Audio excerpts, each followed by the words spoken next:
الحمد للہ رب العالمین والصلاة والسلام علی الانبیاء والمرسلین اعوذ باللہ من الشیطان الرجیم بسم اللہ الرحمن الرحیم رب اشرح لی صدری ویسر لی امری واحلل عقدۃ من لسانی یفقہوا قولی واجعل لی وزیرا من اہلی۔ محترم سامعین، السلام علیکم ورحمۃ اللہ وبرکاتہ۔ الحمدللہ قرآن پاک کا مطالعہ ہمارے جاری ہے۔ سورہ الانعام کی آیت نمبر 64 تک ہم پڑھ چکے ہیں۔ آج انشاءاللہ آیت نمبر 65، 66 اور 67 پڑھیں گے۔ اعوذ باللہ من الشیطان الرجیم بسم اللہ الرحمن الرحیم۔ قل هو القادر على ان يبعث عليكم عذابا من فوقكم او من تحت ارجلكم۔ کہہ دو، فرما دو ان سے کہ وہ قادر ہے اس چیز پر۔ وہ کون؟ اللہ تعالیٰ قادر ہے اس چیز کے اوپر، اس کی قدرت ہے، اس کے لیے کوئی مشکل کام نہیں ہے یہ اس چیز کے اوپر کہ اللہ یبعث علیکم عذابا من فوقکم، کہ وہ تم پر عذاب بھیج دے، تم پر سزا نازل کر دے تمہارے اوپر سے، او من تحت ارجلکم، یا تمہارے پاؤں کے نیچے سے، او یلبسکم شیعا ویذیق بعضکم باس بعض، یا تمہیں گروہ میں تبدیل کر دے، ٹکڑے ٹکڑے کر دے تمہیں، اور تمہیں آپس کی ایک دوسرے کی سزا، ایک دوسرے کی سختی چکھا دے۔ انظر کیف نصرف الآیات،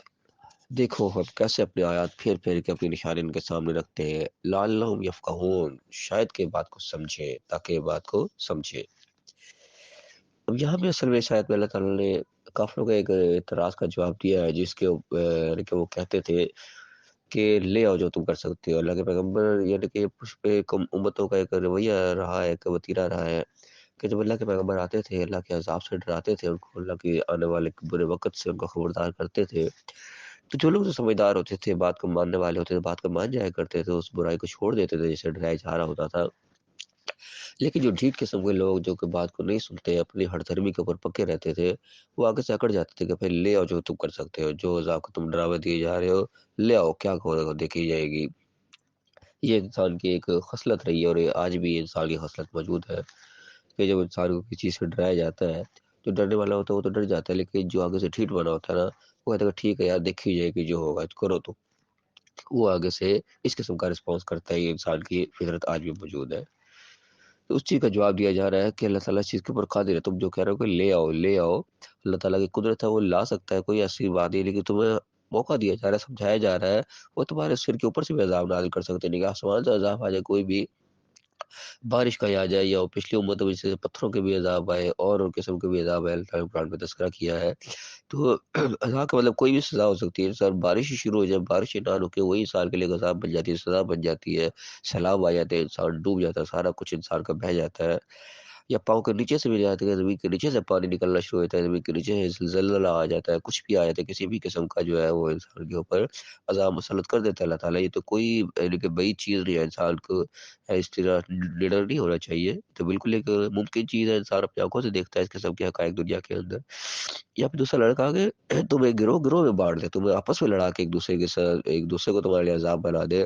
یہ چیزیں بھی دنیا میں ہوتی ہے، کوئی ایسی انہونی بات نہیں ہے۔ تو اللہ تعالیٰ نے مثالیں دے کے بتایا کہ تم جو کہہ رہے ہو لے آؤ، تو یہ تو کسی ٹائم بھی آ سکتا ہے، تم بجائے اس کے کہ بات کو سمجھو، اپنی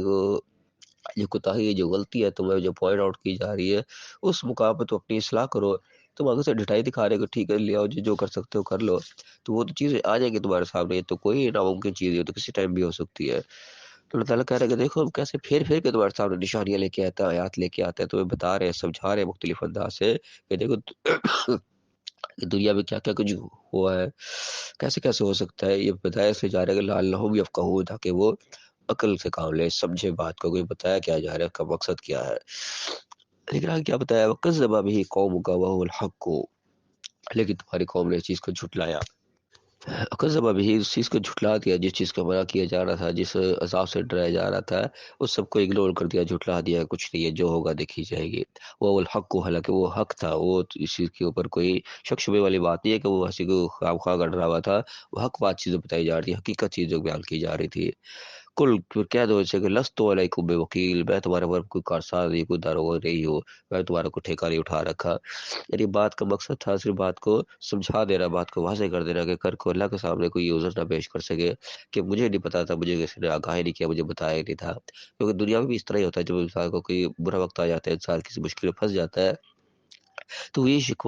شکایت کرتا ہے، گلا شکوہ کرتا ہے کہ مجھے کسی نے بتایا ہی نہیں وقت سے پہلے، بتا دیتا تو میں یہ نہ کرتا، میں اس طرح کر لیتا، میں اس کا سد باب کر لیتا، میں کوئی بچت کا سامان کر لیتا۔ انسان مختلف بہانے بناتا ہے، تو یہی بہانہ انسان قیامت کے دن میں بنانے کی کوشش کرے گا، لیکن یہ بہانے کے لائق انسان وہاں پہ ہوگا نہیں کہ اللہ نے تمام حجتیں دنیا کے اندر تمام کر دی ہیں۔ اس کا واضح طور پہ بتایا جا رہا ہے کہ لست علیکم بوکیل، میں تمہارے پر کوئی دروغہ نہیں، تمہارا میں نے کوئی مقدمہ نہیں لڑنا وہاں جا کے، یہی میں تمہیں بتا رہا ہوں سارا کچھ کہ کس طریقے سے تم نے بچنا ہے، کس طریقے سے کامیابی حاصل کرنی ہے، وہاں کوئی میں وکالت تمہاری نہیں کروں گا۔ لکل نبا ایک مستقر، ہر خبر کا ایک وقت مقرر ہے، جو بھی یعنی کہ تم کہہ رہے ہو جلدی بچا لو، یہ کر لو، وہ کر لو، عذاب لا دو، اللہ نے ایک وقت مقرر کر رکھا ہے، وہ پھر آئے گا جہاں کہ تمہیں پکڑ آ ہی جائے گی، اللہ کی وہ رہ نہیں جائے گی، لیکن وہ وقت ہے مقرر ہے، اس وقت تک تمہیں مہلت ہے کہ تمہیں موقع دے رہا ہے اللہ تعالیٰ، سنبھلنا سنبھل جاؤ، نہیں سنبھلنا تو تمہاری مرضی ہے، یہ نہ سمجھنا کہ میں کل کو تمہارا کیس لڑ کے تمہیں کوئی وہاں سے وہ آزادی دلا دوں گا، اس چکر میں مت رہنا، صاحب کہہ دے گا لست علیکم بوکیل، میں تمہارا کوئی وکیل نہیں ہوں، کوئی کارساز نہیں ہوں۔ وسوف تعلمون، ابھی تم جلد ہی جان جاؤ گے، لیکن زیادہ دور کا مسئلہ نہیں ہے،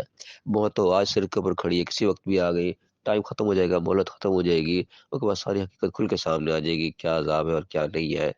وسوف تعلمون، تو پھر جلد ہی تم جان لو گے، کوئی ایسی بات نہیں کہ تم بے علم رہ جاؤ گے، چیز کھل کے تمہارے سامنے آ ہی جانی ہے، لیکن اس کا نقصان کیا ہوگا کہ پھر وہ وقت ہاتھ سے نکل چکا ہوگا، اس کے بعد پچھتانے کا کوئی فائدہ نہیں ہوگا، اس کے بعد پتہ لگ بھی جائے گا، لیکن وہ پتہ لگنا جو ہے وہ کوئی فائدہ مند نہیں رہے گا، وہ پھر نقصان ہی نقصان اس کے آگے ہوگا۔ یہ مہلت تو جب تک انسان کی سانس چل رہی ہے، جب تک انسان کی موت واقع نہیں ہوئی، جب تک انسان کے ہوش و حواس قائم ہے، اس وقت انسان ان نصیحتوں سے فائدہ اٹھا لے جو اللہ تعالیٰ نے مختلف انداز سے مصرف الآیات کی ہے، آیات کو پھیر پھیر کے نشانی اپنے انسان کو دکھائی ہے، ان سے فائدہ اٹھانا اسی زندگی کے اندر ہے۔ جب زندگی ختم ہو گئی تو پھر وہ فائدہ بھی وہ ختم ہو گیا، اس کے بعد تو ہے وہ حقیقت کھلنی ہے، بس پھر وہ کیا ہاں یا نہ، اس کے تو بس رزلٹ آؤٹ ہونا ہے قسم کا، تو اس کے بعد پھر انسان کے لیے مہلت تو پھر کوئی نہیں رہے گی۔ اللہ تعالیٰ میں صحیح سمجھنے کی توفیق عطا فرمائے۔ اللہ تعالیٰ نے مختلف انداز سے ہمیں سمجھایا ہے ہر چیز کو، اپنی آیات جو ہے طریق واضح کر کے ہمارے سامنے رکھی ہے، جس کو ڈو اینڈ ڈونٹس ہم کہتے ہیں کہ کیا ہمیں کرنا ہے کیا نہیں کرنا، اللہ نے واضح کر کے بتا دیا ہے، اور اس کے بعد اس کے رزلٹس بھی بتا دیے کہ اس کا یہ نتیجہ نکلے گا اور اس کا دوسرا نتیجہ نکلے گا۔ اب ہمارا کام ہے اس کو ہم سمجھے، یہ جو موقع اللہ نے ہمیں دیا ہوا ہے، اس موقع کے اندر اپنی ہم اصلاح کر لیں، اسی کے اندر ہماری بھلائی ہے، دنیا کی بھی اسی کے اندر کامیابی ہے اور آخرت کی بھی اسی کے اندر ہی کامیابی ہے۔ اللہ تعالیٰ میں صحیح سمجھنے کی، صحیح عمل کرنے کی توفیق عطا فرمائے اور دنیا اور آخرت دونوں جگہ کامیاب فرمائے، آمین۔ وآخر دعوانا الحمد للہ رب العالمین۔